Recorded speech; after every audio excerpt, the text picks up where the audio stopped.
Tahdzibul Akhlaq, judul barunya sekarang yaitu riya, penyakit hati ke-9, nomor 9. Yang kemarin taklid itu sudah selesai, dan kesimpulannya yang kemarin ya, taklid itu kalau yang membolehkan, bahkan ini kan sudah jadi polanya, kemarin saya katakannya sudah jadi pola pengajaran, pembelajaran tentang Islam, sudah global ini ya, sudah mendunia itunya, polanya seperti ini, yaitu taklid. Ya, kesimpulannya kemarin ya, siapa atau yang membolehkan taklid itu artinya membenarkan kebodohan,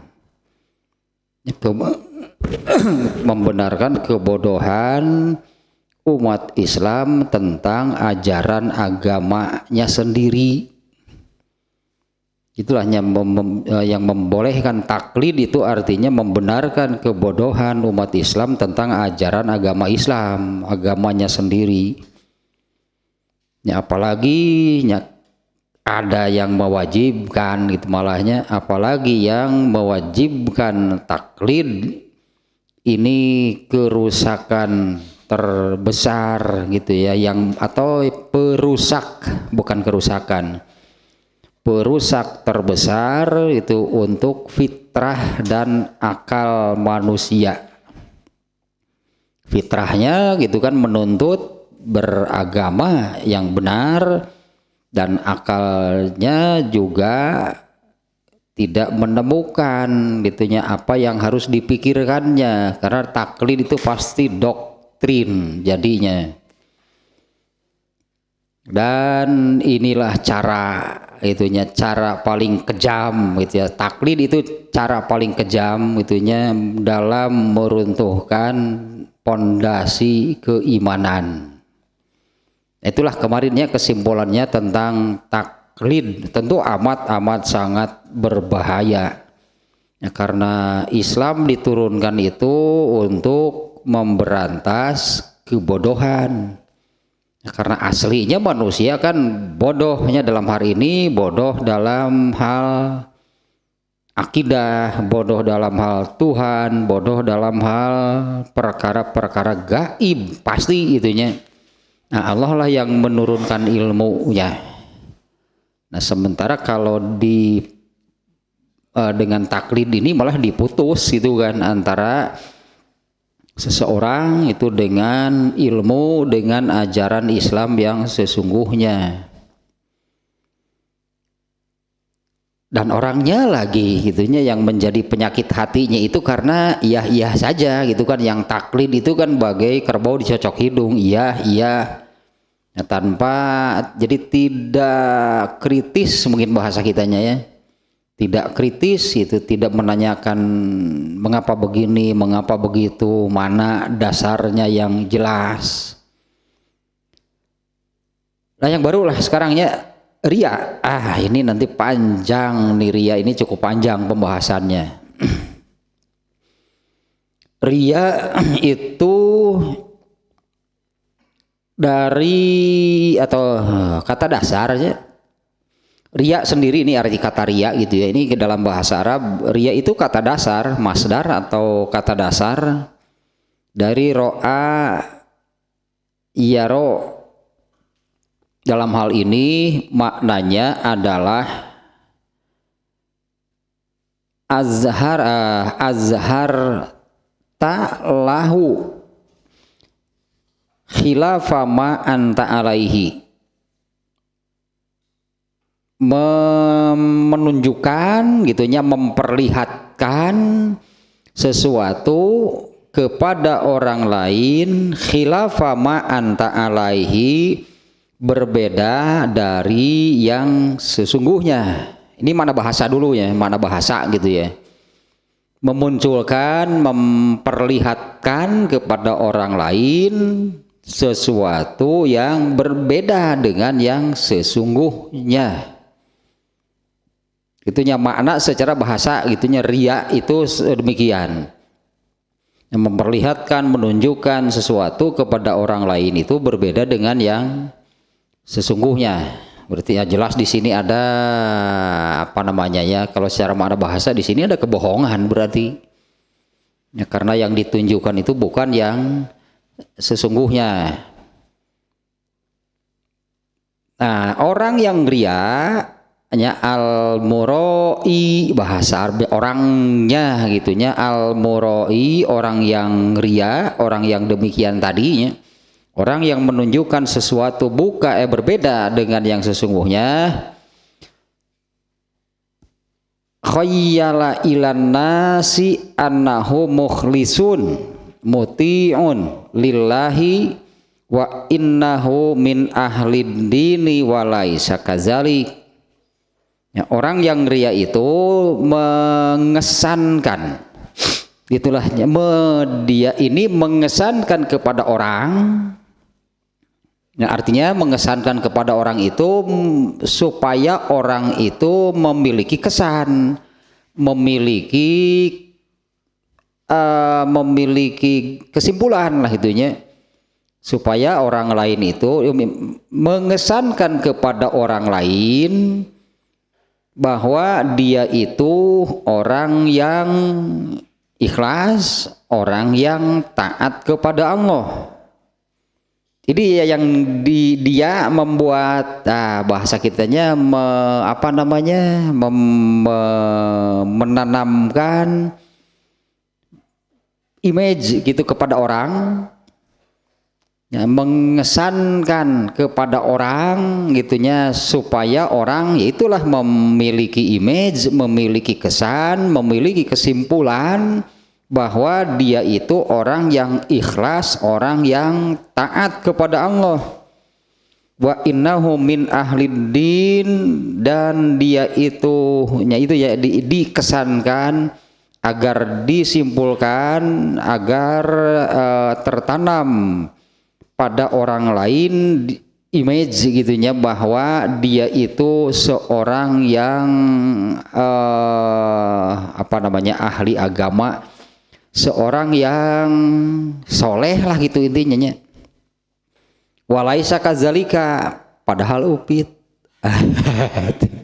Padahal bukan kan yang ditunjukkan gitu kan, yang diperlihatkan kepada orang lain seperti itu dengan maksud supaya pada orang lain itu gitu ya terkesan, supaya orang lain memiliki kesan, memiliki image, memiliki kesimpulan bahwa dia itu orang yang soleh. Walaisa kadzalika, padahal bukan gitunya, sama sekali tidak soleh. Berarti ya, orang yang ria itu orang yang, sekali lagi nih ya, orang yang ria, orang yang mengesankan, mengesankan jadi asa beda ya, orang yang menanamkan kesan itu kepada orang lain, menanamkan image-nya, mengarahkan gitunya, supaya orang lain itu berkesimpulan bahwa dia itu orang yang ikhlas, orang yang taat kepada Allah. Wa innahu min ahli dini, dan dia itu orang yang gitunya, orang yang soleh gitulahnya di dalam beragamanya. Walaisa kadzalika, padahal tentu saja tidak demikian, karena apa yang dia tadinya makna secara bahasanya, apa yang dia tunjukkan, apa yang dia perlihatkan kepada orang itu berbeda dengan yang sesungguhnya. Ya, azhar talahu khilafa ma anta alaihi, kamu itu memperlihatkan gitunya, memperlihatkan, menunjukkan kepada orang lain berbeda dengan yang sesungguhnya. Nah, orang yang ria itu seperti ini, yaitu dia ini ingin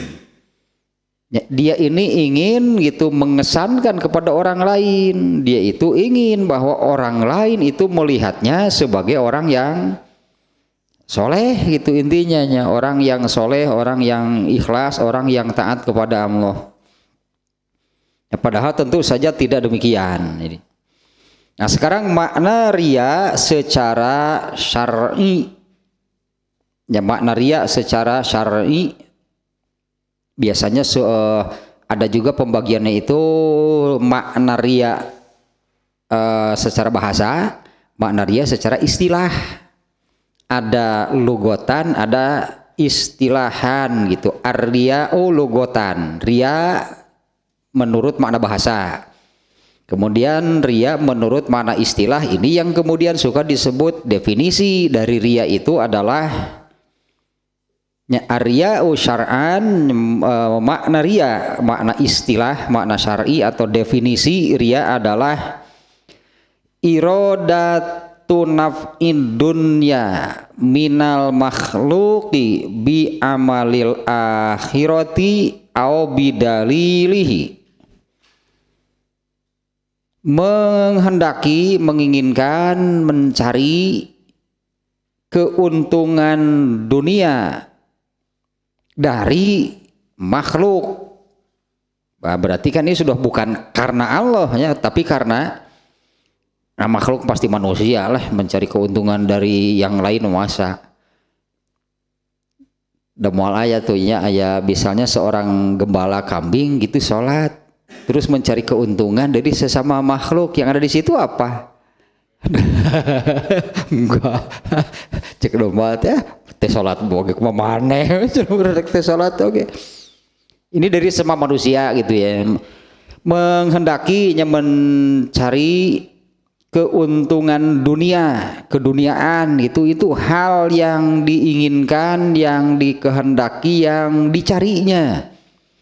Keuntungan dunia minal makhluki dari sesama manusia, bi amalil akhirah, dengan ini ya mencari keuntungan dunia dari sesama manusianya, bi amalil akhirah, dengan amal-amal keakhiratan. Atau kalau amal-amal keakhiratan itulah yang disebut dengan amal soleh atau ibadah.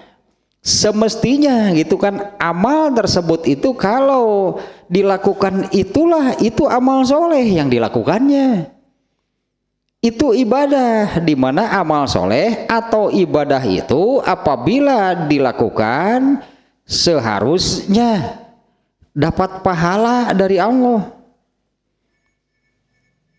ya. Tapi ini kan dengan melakukan ibadah, dengan melakukan amal soleh itu dimaksudkan untuk mencari keuntungan dari sesama manusia. Jadi intinya sebetulnya ya benang merahnya dengan amal atau dengan dalilnya, bi amalil akhirati au bi dalilihi, atau dengan dalil-dalil yang seharusnya gitu ya, seharusnya dengan dalil itu, seharusnya dengan amal itu mendapatkan pahala, seharusnya dengan dalil itu mendapatkan pahala. Tapi maksudnya irodahnya, kalau di awal tadi definisinya irodatun naf'i, tapi ya inilah maksudnya, tujuannya, motivasinya ya, yang diinginkan itu, yang diinginkan, yang dikehendaki, yang mau didapatkannya dengan hal tersebut itu apa? Keuntungan dunia dari sesama manusia. Ini ya, definisi ini sudah menunjukkan. Jadi kalau menginginkan gitu ya, kalau menginginkan keuntungan, kalau menginginkan keuntungannya dari Allah, yaitu ikhlas. Kalau menginginkan keuntungannya dari sesama manusia, itu riya. Karena ini panjang nih ya, pembahasan riya nanti ini cukup panjang nih. Termasuk kebalikannya, ya, karena setiap penyakit hati ya, setiap penyakit hati yang dibahas ya, sampai yang terakhir kemarin nomor 8 itu kan dengan solusinya, penyakit hatinya seperti apa, lalu masalahnya bagaimana, artinya ini kerugiannya seperti apa nih penyakit hati ini, Kemudian solusinya bagaimana? Nah, untuk ria ini solusinya adalah ya ikhlas, berarti kebalikannya, karena obat dari suatu penyakit itu adalah kebalikannya. Ya, ini mereview sajanya, mengulang gitulah ya, mengenang masa lalu lah. Mengenang masa lalu lah. Penyakit hati nomor 1 kufur, obatnya apa? Iman. Berarti kebalikan dari kufur adalah iman. Untuk menghilangkan kekufuran berarti harus beriman, meningkatkan keimanan, nanti kufurnya akan terus terkikis dan hilang. Ya, kemudian nomor 2 bodoh, penyakit hati itunya obatnya ilmu, dan ilmu itu didapat dengan belajar. Itunya yang sudah lewat, yang sudah lalu ya. Sementara bodoh ini penyakit bawaan, bodoh mah. Bodoh penyakit bawaan, bodoh nggak ada manusia yang lahir pinter. Bodoh itu penyakit bawaan. Ada kan ayatnya di surat An-Nahl 78. Oh gaya biasa nyebutkan ayat mana sok nekad eta teh kumaha engke. An-Nahl 78 bener asa nama eta mah. Ini dimana mengulangnya ada apa namanya, kalau yang baru nih ya berarti nih dapat ilmu baru nih. An-Nahl 78. An-Nahl atau surat naon? Tuh benar kan, auzubillahi minasyaitonirrajim. Wallahu akhrajakum min butuni ummahatikum la ta'lamuna syai'an. Nah eta ta ayatna. Allah lah yang mengeluarkan kalian dari rahim ibu kalian, la ta'lamuna syai'an, dalam keadaan tidak tahu apapun. Ya artinya eta bodoh penyakit bawaan. Tapi harus diubah gitu, harus diubah. Makanya Allah menurunkan ilmu. Nah, inilah yang menghilangkan kebodohan, yaitu ilmu yang Allah turunkan. Penyakit bawaan itu mah bodoh mah harus keluar, tapinya setiap manusia harus keluar dari keadaan tersebut, dari bodoh, karena Allah sudah menurunkan ilmunya. Nah, kebetulan hanya ada kaitannya dengan penyakit hati sebelumnya. Nah, taklid ini yang memutus ilmu. Ya, taklid ini memutus gitunya rantai ilmu untuk sampai kepada seseorang. Ya, karena taklid ini kan yang kemarin kan taklid itu kan definisinya kan mengikuti seseorang semata-mata karena berbaik sangka orang itu benar, padahal tanpa dilandasi dengan bukti bahwa hal itu benar. Nah, buktinya hujah dalil. Nah, itu yang apa yang wajib diikutinya itu adalah dalil atau hujahnya, bukan orangnya.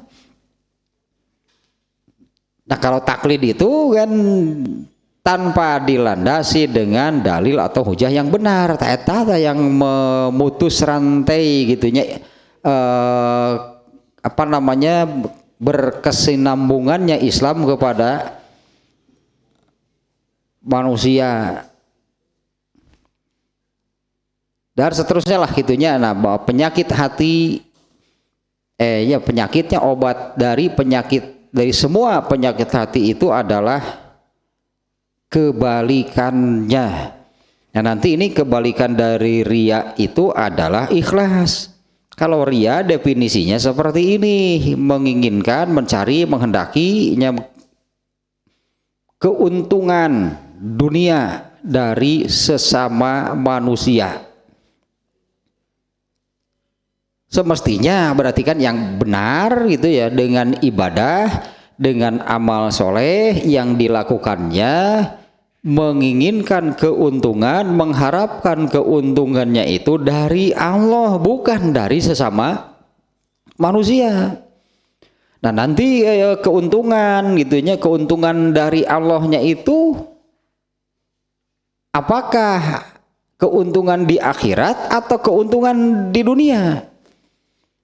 Ya kalau dari amalnya, dari definisinya tadinya kita ini definisinya kita apa namanya kita kaji definisi ini nih ya. Iradatun naf'id dunya minal makhluki bi amalil akhirah, dengan amal-amal keakhiratan.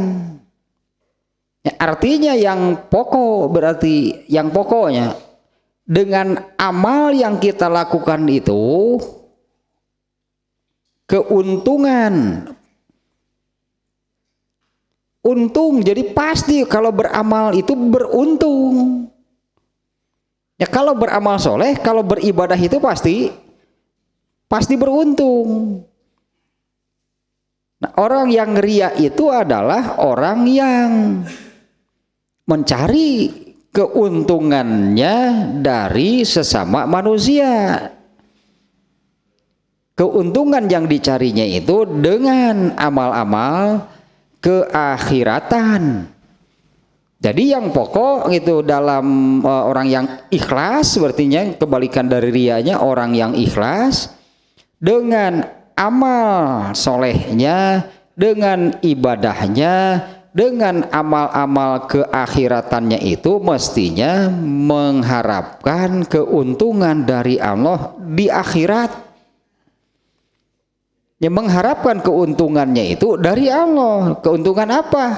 Di akhirat, karena ini amalul akhirah, amal-amal keakhiratan.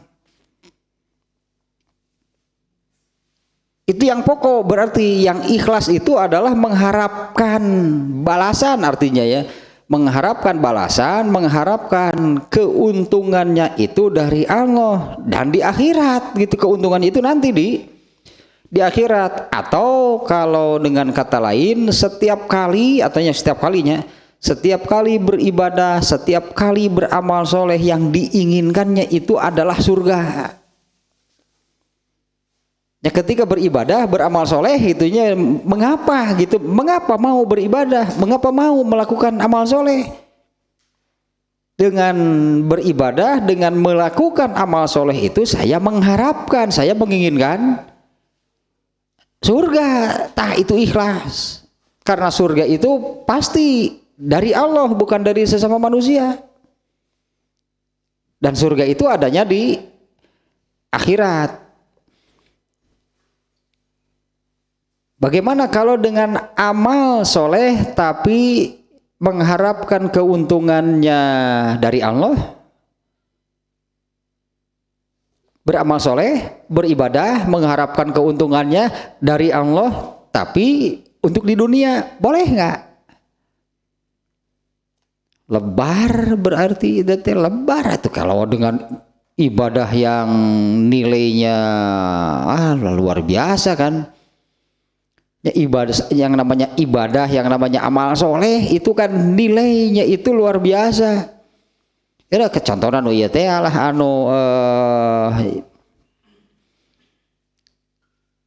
buka gitu hadisnya. Contohnya yang ini yang jika ada orang yang menyingkirkan duri dari jalan karena beriman, ya karena berimannya melakukannya itu karena beriman, maka Allah menyanjung orang itu dan mengampuni dosanya, padahal amalnya cuma demikian. Allah menyanjung orang tersebut dan mengampuni dosanya. Jadi kalau amal yang seperti ini dengan balasan, anggaplah dengan balasan dari Allah adalah kalau mendapat pujian, artinya dia ini menjadi orang terpuji, menjadi orang yang mulia di sisi Allah dan mengampuni dosanya. Lalu dialihkan gitu kan, apa sih yang diinginkannya, yang ingin didapatnya dengan mengamalkan amal soleh itu? Kalau dari sesama manusia, wah ini sudah salah besar berarti. Kenapa amal yang seperti ini tapi keuntungan yang diinginkannya itu dari sesama manusia? Dari Allah juga, kalau yang diinginkannya itu keuntungan di dunia terlebar, berarti kan itu menurunkan menurunkan nilai, padahal ini salah satu gambaran saja nih ya, amal yang sedemikian kecilnya saja kan hanya menyingkirkan duri dari jalan. Kan tidak perlu perjuangan dan doa ngamal kanu gitu. Sugan perjuangan tapi kumaha anak kecil juga bisa. Artinya amalnya ringan, amalnya mudah, waktunya sebentar, tingkat kesulitannya tidak ada gitu kan. Ya waktunya sebentar, amalnya ringan, tengah modal cuk berang nyebutan teh kudu mayar teh kudu ngeluarkeun duit ngamalkeun gitu mah. Tapi ternyata kan amal seperti itunya, dengan amal seperti itu apa yang balasan lahnya, balasan dari Allah itu luar biasa. Allah menyanjung orang itu, memuji, menjadikannya terpuji, berarti karena yang memujinya Allah, menjadikannya orang yang terpuji dan dosanya diampuni. Lalu dibelokkan, dialihkan dengan amal tersebut masih dari Allah, mengharapkan keuntungan dan balasannya, tapi dialihkan menjadi hal-hal yang bersifat keduniaan, kan sayang ya. Nah kan akan berlaku, berarti berlaku hadis innamal a'malu biniat ya tadi, irodah niat tadina. Kalau di dalam definisi di sini irodah menginginkan, menghendaki, itulahnya apa yang diinginkan, dikehendaki, dicarinya itu apa. Kalau menginginkan sesuai, katakanlahnya sesuai dengan kemestiannya, kalau ini amal keakhiratan berarti harapkanlah keuntungannya itu untuk nanti di akhirat. Nah kalau di dunianya bagaimana? Sebetulnya dari ini nih, dari dari ayat juga adanya, yaitu ayat yang secara umum menyebutkan barang siapa yang menginginkan panen hasil gitulahnya dari amalnya itu di dunia, maka Allah akan memberinya sebagian dari gitunya keuntungan yang diinginkannya. Dan barang siapa yang menginginkan hasilnya, panennya, buahnya, balasannya, keuntungannya nanti di akhirat, Allah akan memberi lebih. Ya, Allah akan memberi lebihnya dari yang diinginkan. Anggaplah kalau yang diinginkannya itu misalnya dengan amalan tadi, ya itulah buahnya, itulah balasannya dari Allah. Menyingkirkan duri dari jalan, Allah sudah menyebutkan balasan dari Allahnya adalah Allah menyanjungnya, Allah memuji, Allah menjadikannya orang yang terpuji dan dosanya diampuni. Kan itu berarti sebetulnya Allah memberi lebih. Nah memaknai ini ya, saya ingat di beberapa gitu ya, kitab tafsirnya ayat yang barusan itu Asyura 20 ya gitu.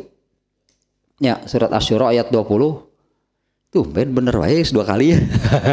Sigana sekali deui dapat payung cantik.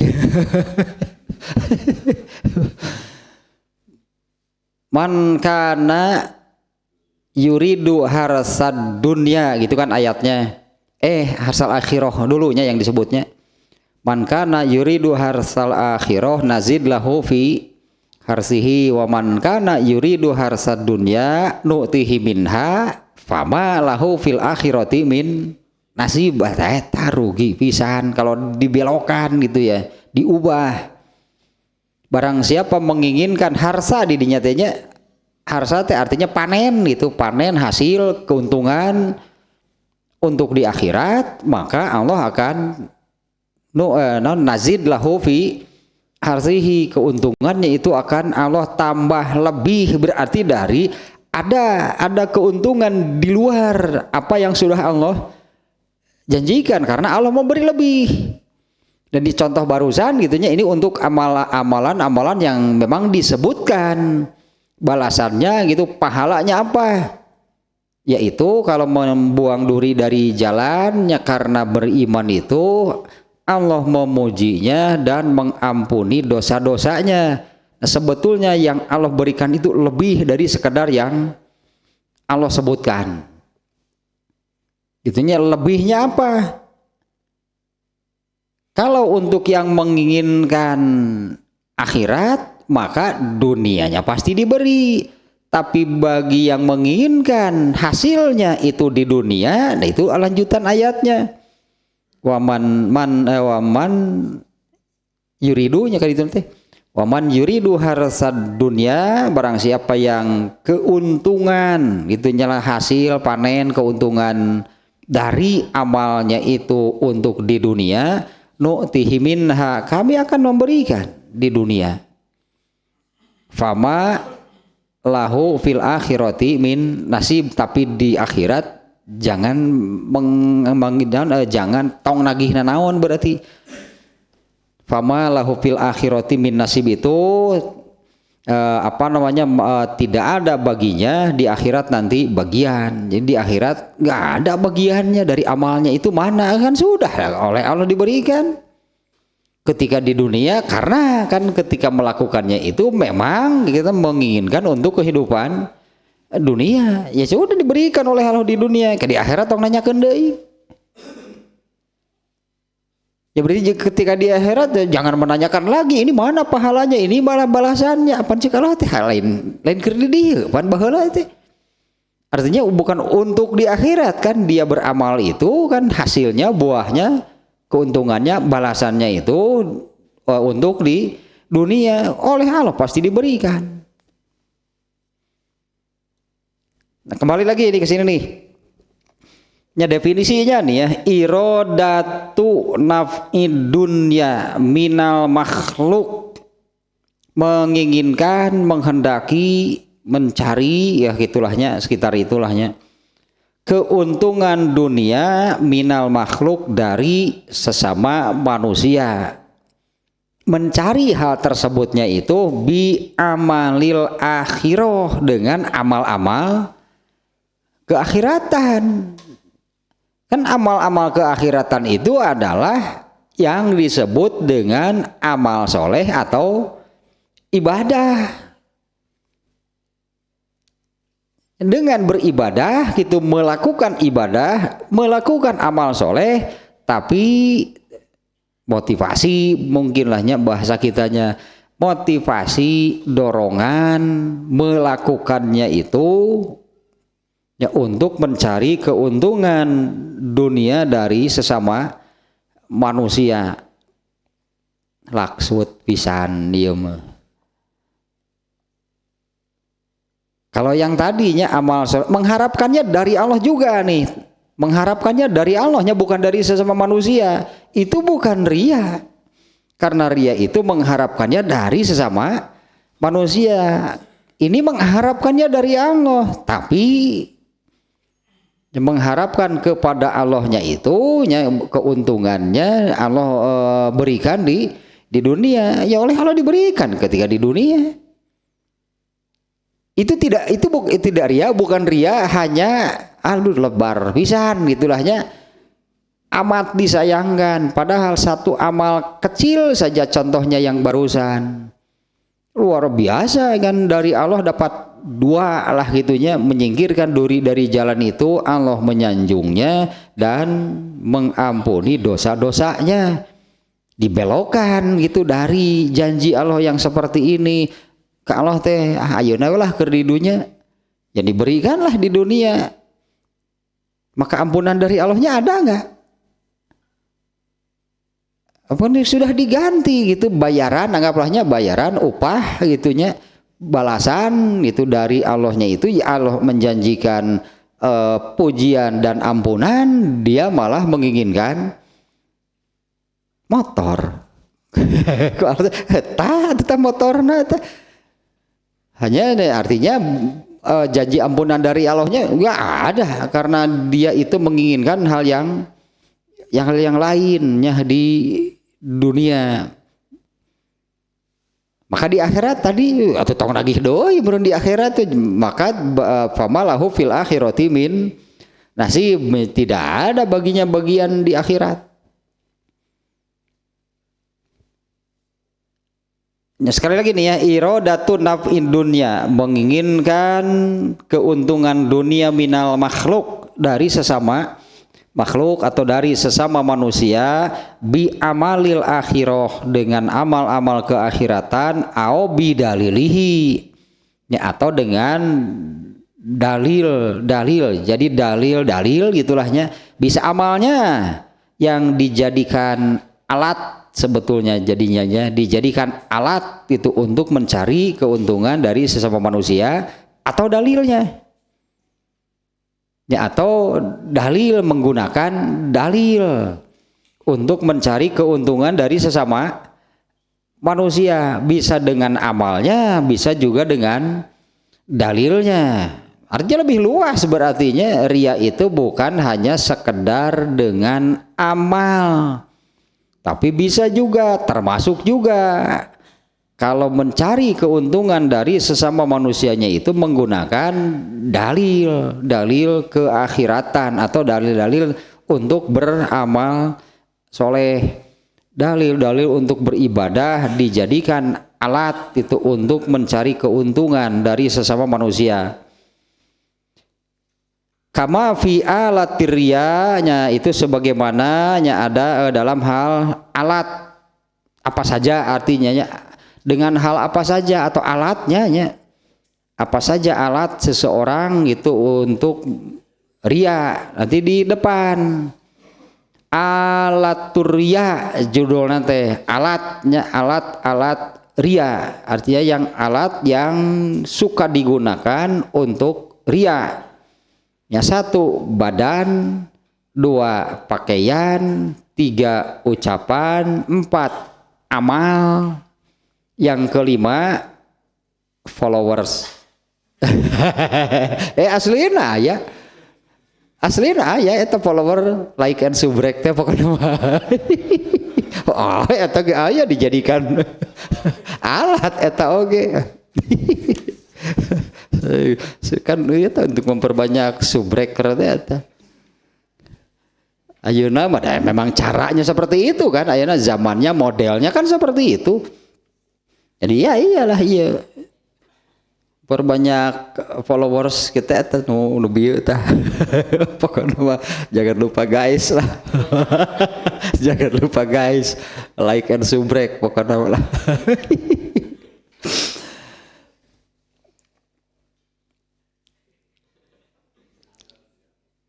Amma irodatun naf'id dunya minal khaliq. Kalau tadi dari makhluk kayaknya. Ya, kalau dari makhluk kan pasti dari sesama manusia lah, masa dari makhluk yang lain sih. Ya, beribadah tapi mencari keuntungan, ya, ingin mendapatkan keuntungannya itu dari sesama makhluk. Di sini definisinya memang menyebutnya makhluk ya. Ya, kalau makhluk kan siapa dah? Pasti manusia lah, masa dari banyak tina hiledarok mal mungkin itu. Mencari keuntungan tinu karar itu tina hilidal alpukat wah wal aya. Nah, adapun amma irodatun naf'id dunya minal khaliq, ini bukan makhluk tapi kebalikannya khaliq. Adapun kalau mencari keuntungan, ya tadinya mencari keuntungannya gitunya, keuntungan dunia. Adapun kalau menginginkan mencari keuntungan dunia minal khaliq, dari pencipta, dari Allah. Alah gitunya gini mah sedikitnya. Ini kan karena memang di sini definisinya demikian. Kalau definisi bisa bukan beda, redaksinya beda tapi substansinya pasti sama. Ya, karena substansinya adalah ria itu menggunakan, berarti di sini dua, menggunakan dalil atau menggunakan amal soleh untuk mencari keuntungan dari sesama manusia. Itu kan benang merahnya, substansinya demikiannya. Adapun redaksinya dari beberapa lah gitunya, dari beberapa ulama yang membuat definisi bisa berbeda kalau redaksinya. Tapi substansinya atau maksudnya pasti sama. Nah, kalau di sini menggunakan sebutan makhluk dan kholik gitu ya, makhluk dan kholik.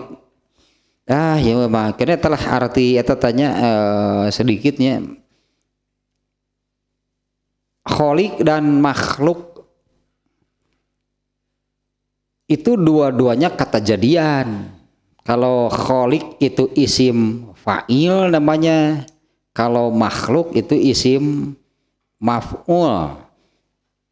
Dari kholako, kholik itu yang melakukan kholako. Kalau makhluk artinya yang dikerjainnya. Kalau kholik berarti dikerjain. Kholako, nah kholako artinya menciptakan. Kalau kholik yang melakukan artinya yang menciptakan. Kalau makhluk artinya yang diciptakan. Di dalam Al-Quran banyak kata ini, kholaqos samawati wal ardh, kholaqakum gitu, yang menciptakan kamu. Di antaranya itu di surat ini ya ayyuhallazina amanu ya ayyuhan nasu budu rabbakumul lazi kholaqakum. Itu kholaqonya dipakai di situ tuh kata kerjanya. Wahai manusia, beribadahlah kalian kepada ya ayyuhan nasu budu rabbakum. Ya, kepada Tuhan kamu lah itu anggapnya, allazi khalaqakum, yang telah menciptakan kalian, walazina min qablikum, dan juga orang-orang sebelum kalian. Banyaknya kata khalaqa artinya menciptakan dari tidak ada menjadi ada. Dan khalik itu hanya satu, yaitu Allah. Kalau selain Allah berarti makhluk gitu. Khalik hanya satu, yaitu Allah. Selain Allah berarti makhluk yang diciptakan oleh Allah.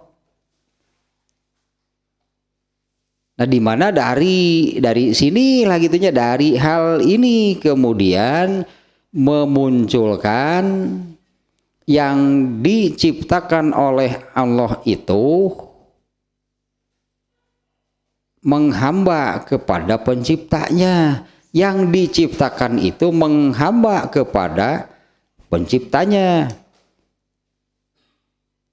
Muncullah sebutan kalau dari dalam bahasa Arab, Allahnya ilahun, arti ilahun itu yang disembah. Kalau makhluk itu adalah abdun. Ini sudah jadi bahasa Indonesia kan, menyebutnya abdi negara, hari PNS deh. Tuh, abdi negara, mengabdi kepada siapa? Kepada negara, hari abdi negara mah. Lain gitaris ya mah. Abdi negara ya mah. Arti kata ya mah lain ngaran jelema. Abdi negara beda doi itu mah. Abdi negara nulisnya beda tuh. Nah, kalau semua makhluk diciptakan oleh Allah, ya itulah mengabdi, artinya ya mengabdi kepada penciptanya.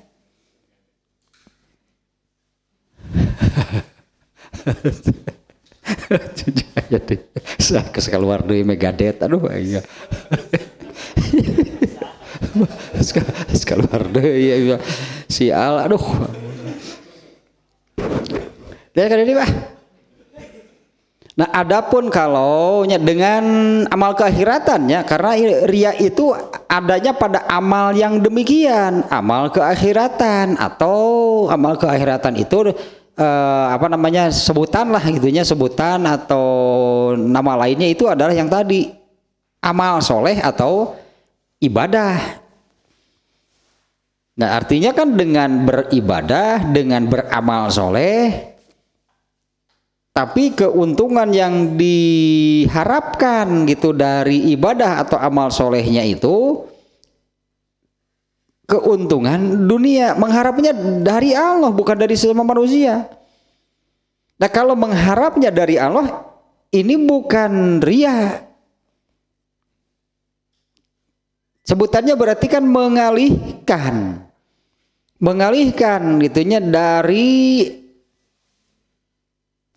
janji balasan.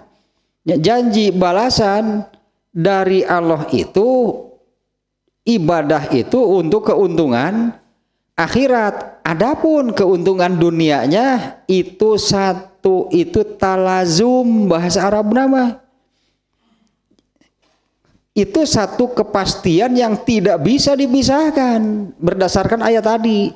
Kalau menginginkan keuntungannya itu di akhirat, pasti kami akan menambah, pasti kami akan memberi lebih. Itu satu talazum bahasa Arab. Talazum itu satu kepastian, sesuatu yang mesti, tidak boleh tidak, pasti, yakin demikian. Dan tadinya surat Asy-Syura ayat 20 lah gitunya yang jelas menerangkan demikian. Barang siapa yang, kan keuntungan yang di ayat itunya, barang siapa yang hasil, kalau apa namanya, kalau beternak atau bertani tema panennya gitu ya, hasilnya, akibatnya gitulah, sekitar itulahnya dari amalnya itu untuk di akhirat. Maka Allah mengatakan di ayat tersebut, kami akan memberi lebih dari apa yang diinginkan, yang diharapkan. Kalau lebihnya dari akhirat apa? Ya dunia. Tapi kalau yang menginginkan dunia, maka akhirat tidak diberikan, tidak akan didapatkan oleh Allah. Makanya janganlah gitunya, ini pun gitu, jangan mengubah. Jangan mengubah, membelokkan apa yang sudah Allah janjikan itu keuntungan di akhirat, malah direndahkan, dialihkannya, diubah menjadi malah yang dimintanya keuntungan di dunia. Itu tidak ria karena mengharapkannya masih dari Allah juga.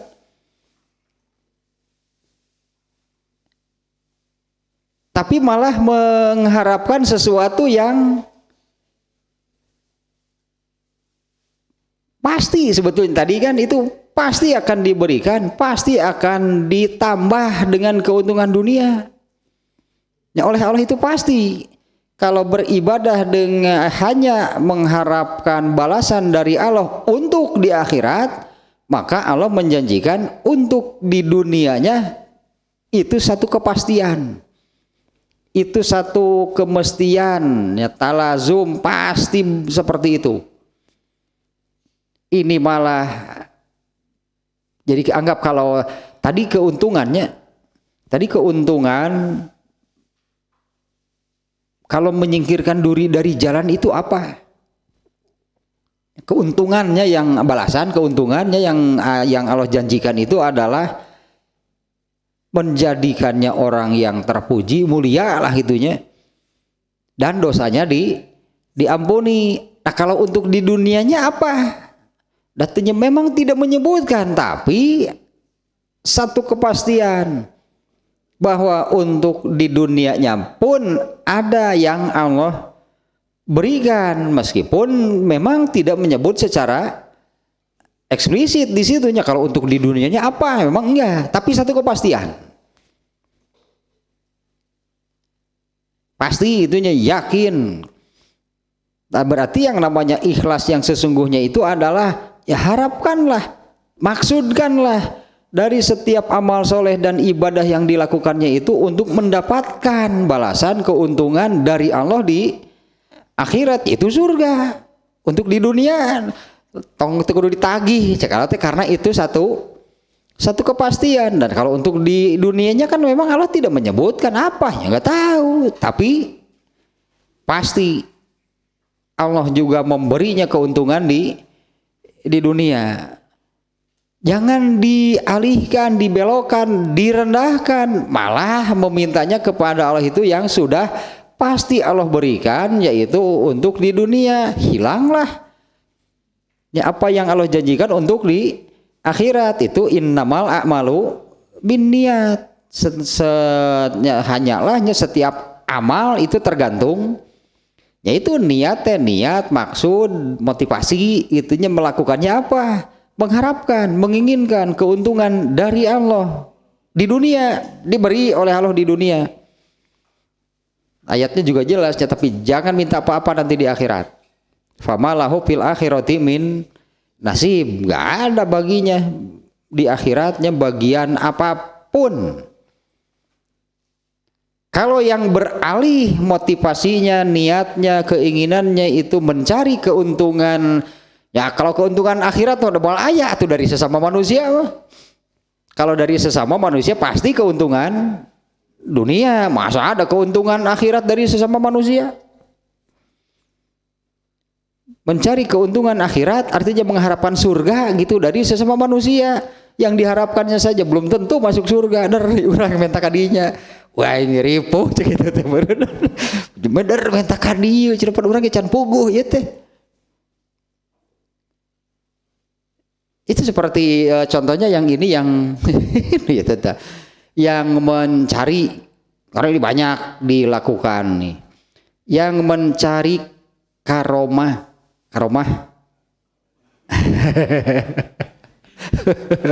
tidak ani tadu karomah manu eta.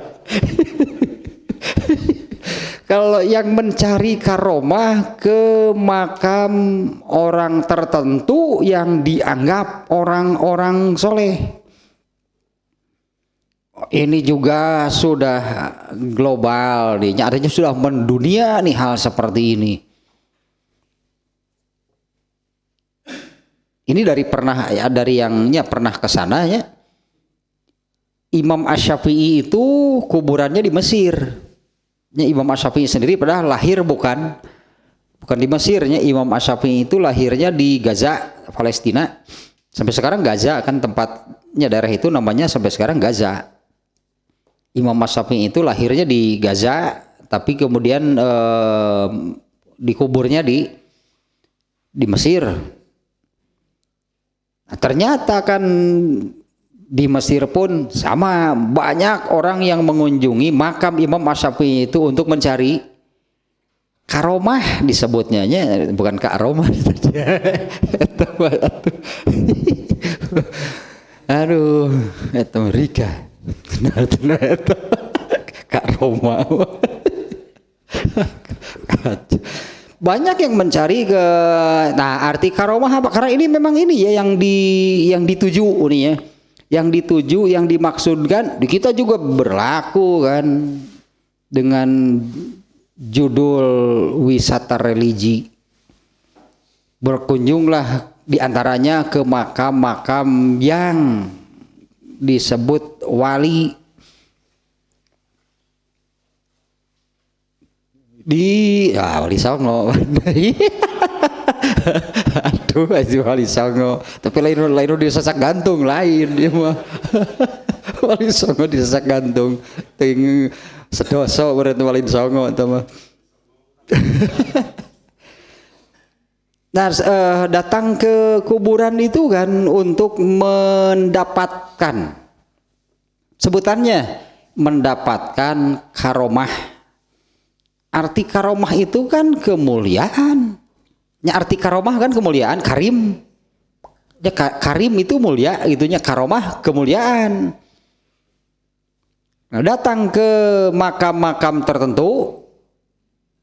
Dan sekali lagi ini bukan hanya di kita nih, bukan hanya di Indonesia yang seperti ini. Banyak kuburan-kuburan di mana lah gitunya yang yaitu yang dianggaplah seorang yang soleh, yang dianggap mulia, lalu orang-orang yang mendatanginya itu bermaksud untuk mendapatkan kemuliaan dari orang yang sudah meninggal tersebut. Yang mendapat karomah kemuliaan,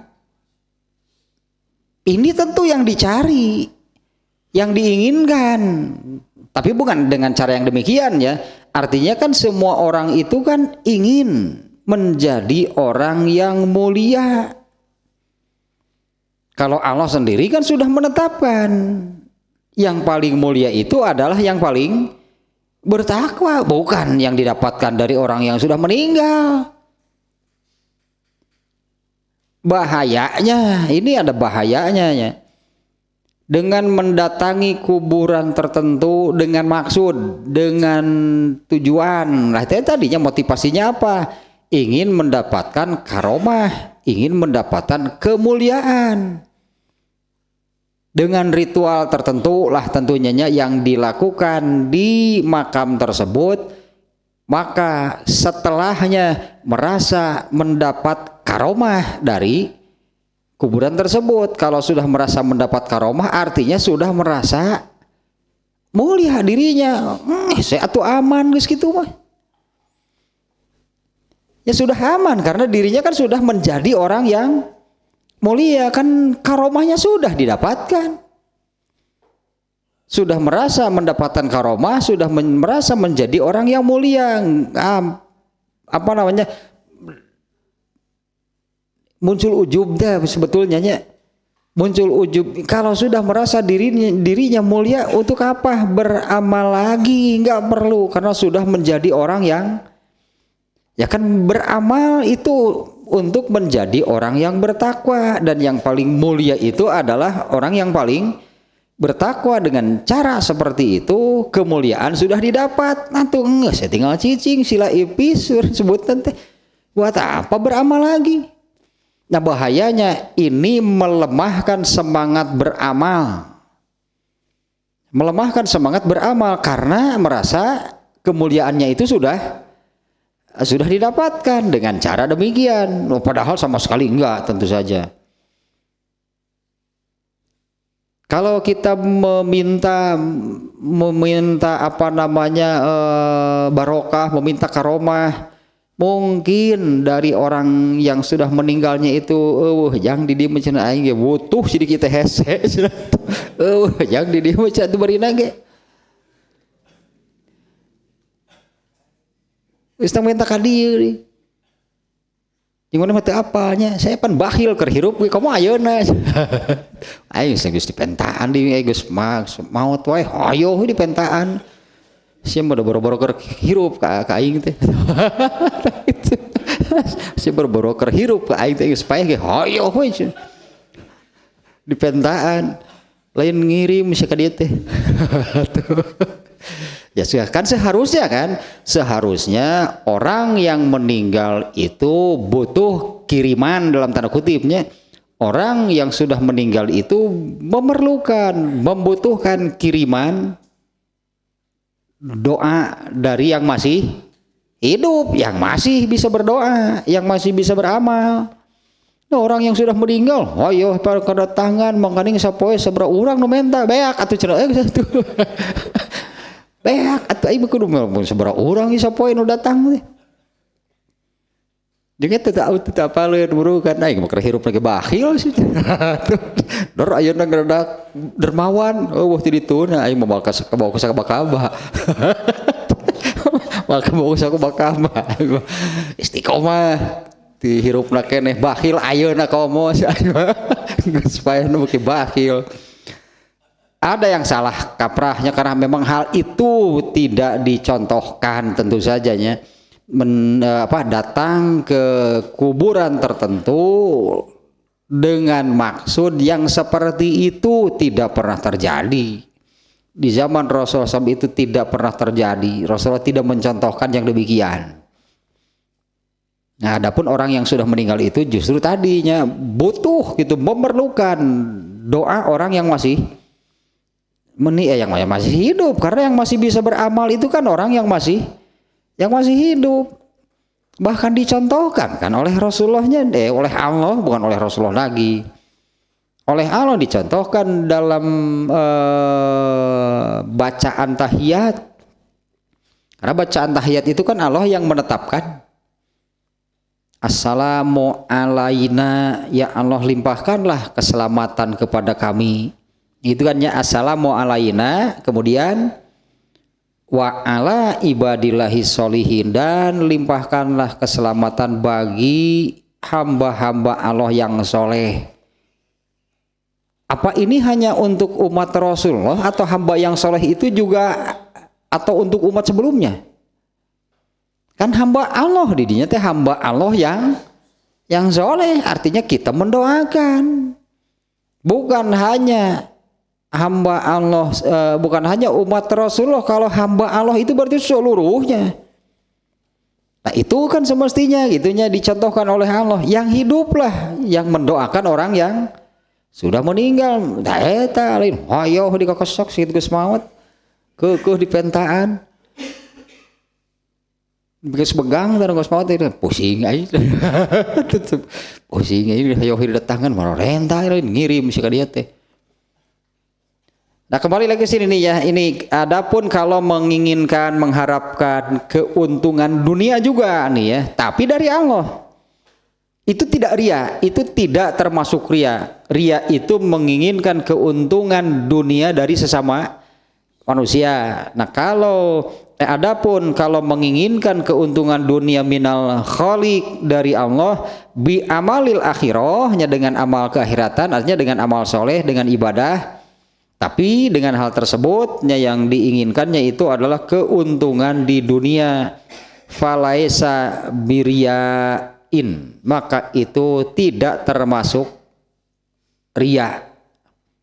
Hanya sayang lah gitunya disebutnya sayang. Allah menjanjikan sesuatu yang luar biasa, sesuatu yang amat besar untuk di akhirat, malah itunya dialihkan, dibelokkan, minta kepada Allahnya keuntungan di dunia. Padahal gitu kan keuntungan di dunia itu hanya penyerta yang Allah pastikan bahwa itu akan didapatkan.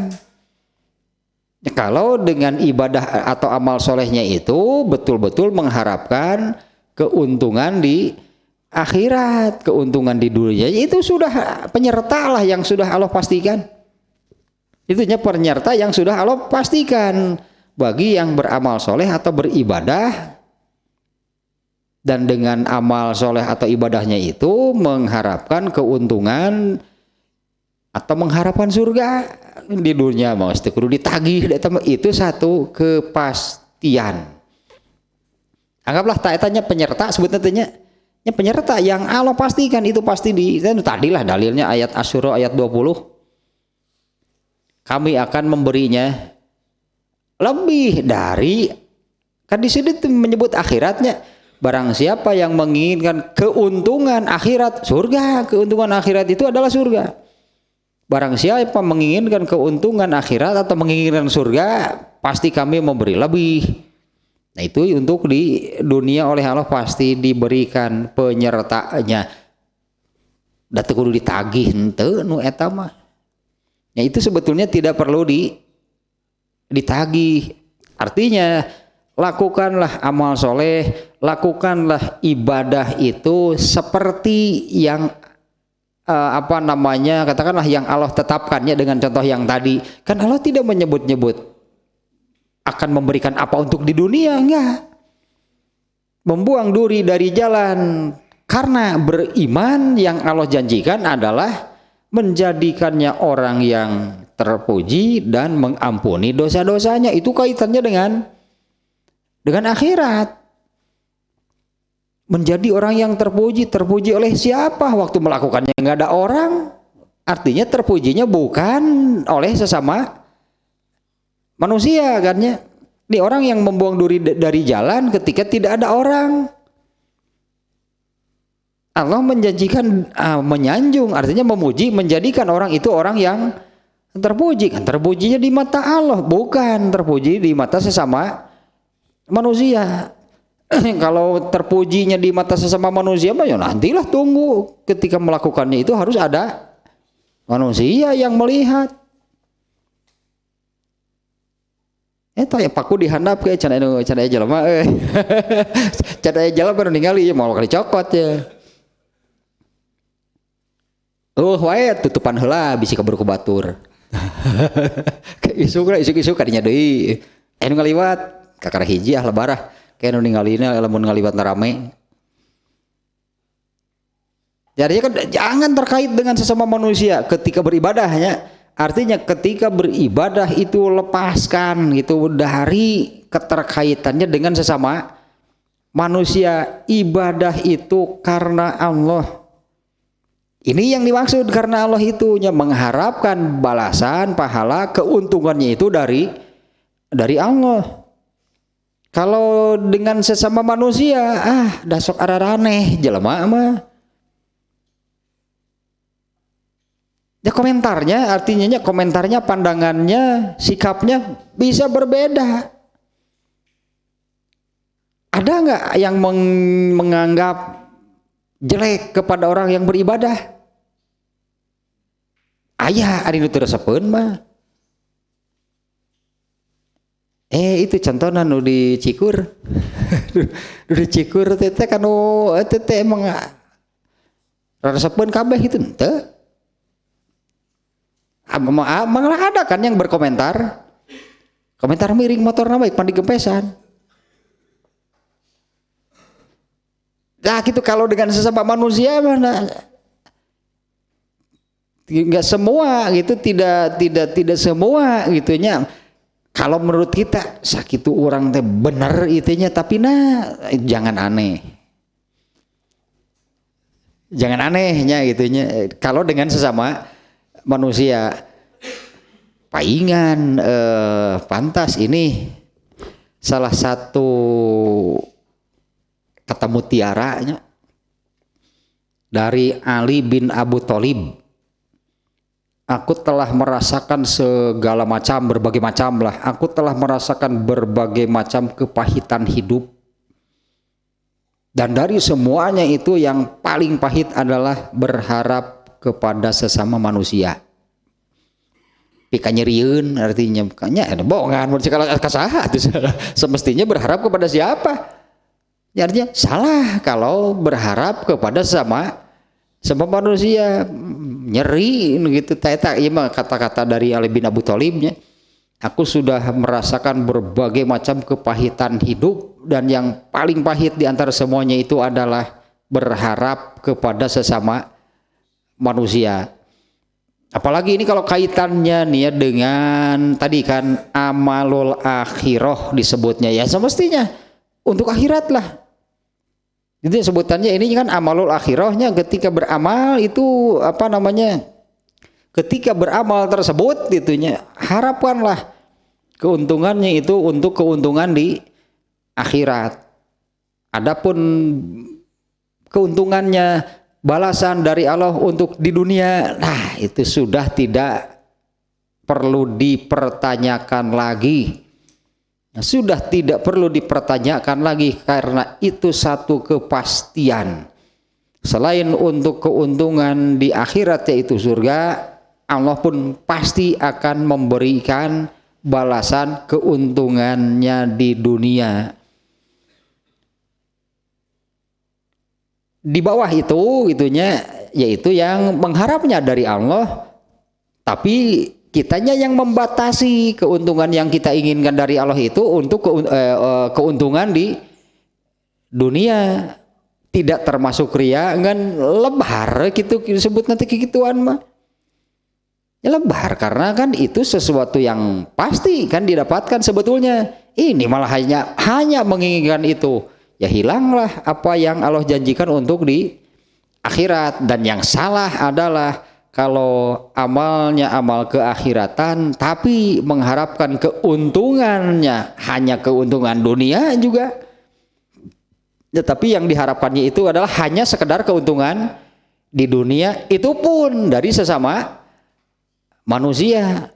Ada, bisa jadi ada benar didapatkan keuntungan dari sesama manusia, tapi di mata Allah itu jadi dosa karena ini kan sebutannya tadi amal yang dilakukannya itu adalah ini urusan ibadah. Ini seharusnya berurusan dengan Allah gitu. Kalau beribadah bukan dengan sesama manusia. Tak itulahnya definisinya ya, definisi ria lah gitunya. Bener aja itu jam dasar kerusuhan wah itu. Itulahnya definisi ria mencari keuntungan dari dunia Ya kalau mencari keuntungan akhirat dari sesama manusia, nggak akan ada yang seperti itu. Siapa yang punya akhirat bari nage? Yang mencari keuntungan dunia dari sesama manusia dengan amal-amal keakhiratan atau dengan amal soleh, garis miring ibadah atau dalilnya. Ya, dalil yang digunakan untuk mencari keuntungan dari sesama manusia dengan dalil keakhiratan. Nah, adapun tadinya ini yang keduanya, adapun kalau mencari keuntungan juga, keuntungan dunia juga, tapi mengharapkannya, menginginkannya itu dari Allah, itu tidak termasuk riya. Ya, kalau riya itu mencari keuntungannya dari sesama manusia, bisa jadi pan keuntungannya tadi itu ya mendapat like and subrek dari sesama manusia. Kok iya sesama manusia mah. Tapi ternyata kan memang itu yang diinginkan. Eta baheulanya waktu di medsos gitu kan. Yang menulis sesuatu lah, hanya mau apa, memunculkan ayat, menulis memunculkan hadis atau memunculkan semacam kata-kata mutiara gitulahnya dari sahabat, dari ulama. Munculkan betul itu pelajaran, tapi setelah sekian lama kan buka lagi, ini yang nge-like ada berapa orang, oh itu ya yang diinginkan, sok gerak buka deui, kalau banyak kan merasa bergembira, tapi ketika yang like-nya sedikit kecewa, jadi maksudnya apa ini gitu kan ya, jadi maksudnya apa ya, itulah gitu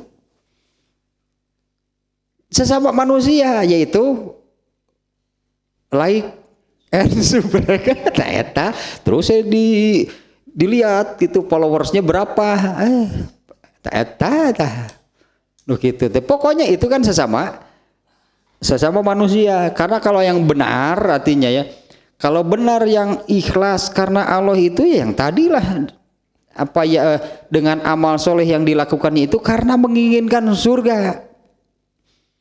Adapun sesama manusia, tadi kan kalau menginginkan semua orang menyukai, nggak akan kejadian. Nabi saja dilempar orang, padahal jangankan kesalahan kan, kekurangan kelemahan Nabi apa?